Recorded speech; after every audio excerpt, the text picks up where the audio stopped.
Today is a true Alley Pick special. Everything you see here for today's project, I picked right out of the garbage. This here is the base to a bandsaw. The bandsaw was shot. The motor wasn't any good. It was really rusty. I cleaned up the rust. I have a little more to do. I'm even going to put these feet on the bottom that I also found in the garbage.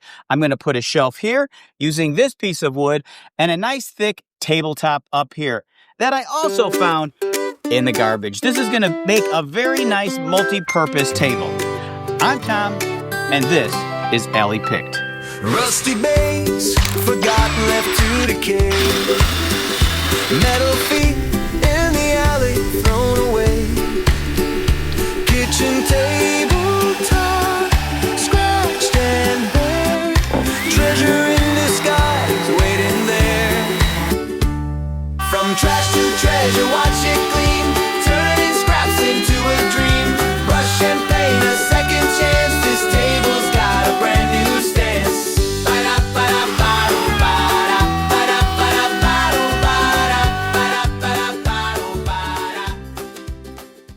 After using the wire brush on the rusty feet, I apply some Ospo, which is a chemical that converts any remaining rust to iron.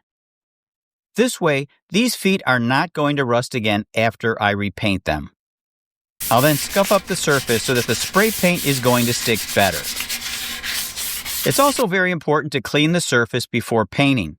Acetone works great for this because it cleans, evaporates quickly, and it leaves no residue. So I cleaned the rust, I sanded it down, and then I cleaned the whole thing with some acetone. Now I want to paint it, but I really don't like that gray color. I'm not exactly sure what color I want to paint it, so when you're not sure, go with black. It's a safe choice. When spray painting, it's always better to give multiple lighter coats rather than fewer heavy coats. You may not need to sand in between coats of the spray paint if you follow the directions on the can.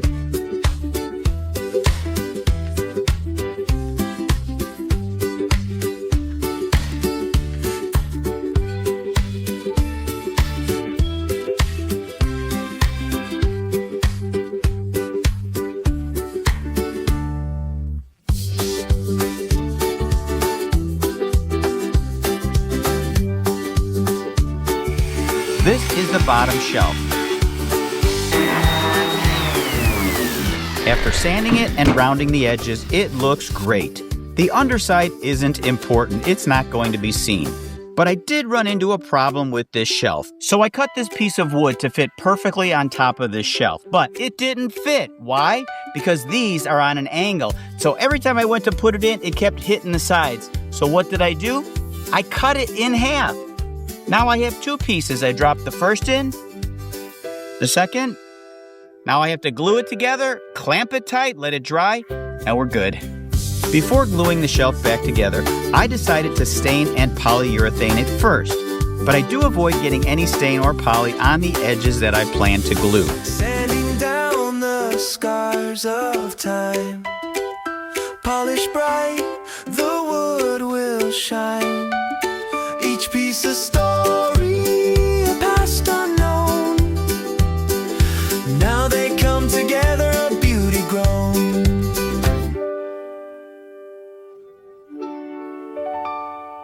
While that's drying, back to the base where I mount the 4 feet and cut off the threaded rod excess. A little black paint to finish it off is a nice touch. From trash to treasure, watch it gleam. Turning scraps into a dream.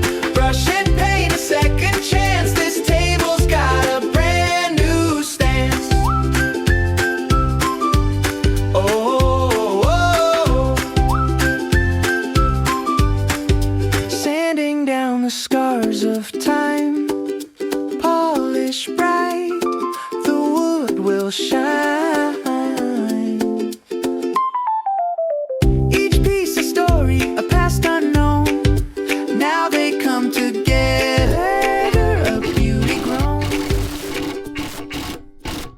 This thing came out great. It's a beautiful, sturdy table, all made from junk.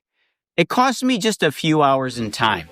This thing is probably capable of holding over 1,000 pounds. Not that I'll ever test it, but knowing that it could gives me peace of mind. I'm Tom. This is Alley Picked.